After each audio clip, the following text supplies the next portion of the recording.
So let's talk a little bit about the lead sources. Right? We spent time on that one page that said Yep.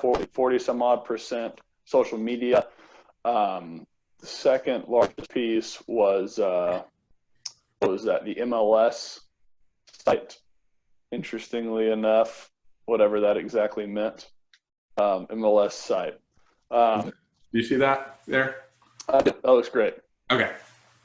Yeah, so let's talk a little bit about this because social media leads or online leads as a whole do get a bad rap.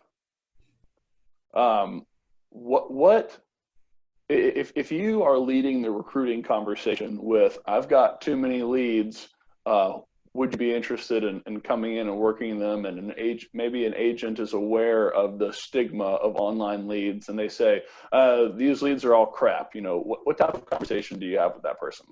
So when you're coaching and you're holding agents accountable, you know the production of the agent, and then you can actually have an intelligent conversation and saying, look, I don't want to tell you, let me show you. And then you can pull up the productions and say, look, here's Mary, and here's what Mary's doing. Mary on the back end of her lead system. So I'd actually pull up the Chime program and I would show them the back end of the system. Say, look, here's all the leads that Mary has received year to date.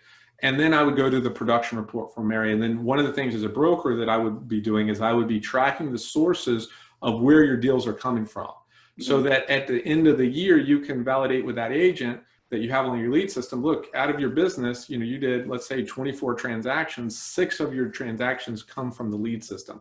Your average sales price in your marketplace is, let's say, 250,000. So 6 times that is 1.5 million. At a 3% commission, that's 45,000 gross commission. That's how much revenue was generated off of this lead system. That's a tangible number that you can actually show that potential recruit, where they can see, okay, if I come on board, it's not just leads, and we all have heard the 2%, 3% conversion rate and everything like that. Well, 2%, 3% of nothing is what? Nothing. The mindset, they don't understand that. But what I do understand is, if I do this, I can make $45,000 commission. I can make $24,000 commission. I can make $18,000 commission. If you can show that and not just tell them, but show them, that's going to be impactful for that person making the decision to come on board. And this happens from a broker standpoint and a coaching standpoint. I sat down with agents at the end of the year, and the agent did 12 transactions, and we're talking about the next year's plan, and you need to budget for your next year and where you're going to spend your marketing dollars. And I'm a believer of make agents pay for the leads, because if they have a vested interest in the leads, then they're more likely to work the leads in a better capacity versus the leads are free.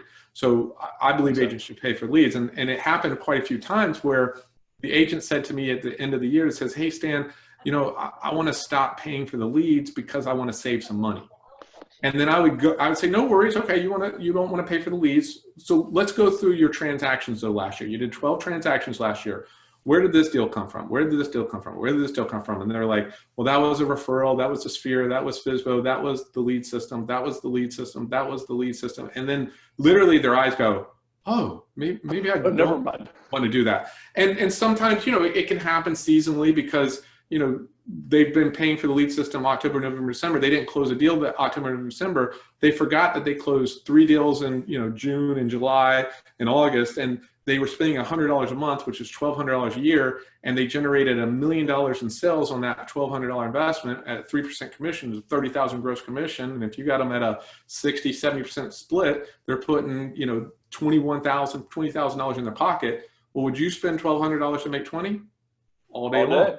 Yeah. So, but the agents and brokers aren't doing a good enough job in tracking and setting the right expectations and holding agents accountable, which is why hire a coach, hire somebody who's going to hold you accountable. It's going to give you the roadmap, and it's going to help you, get to wherever you want to go.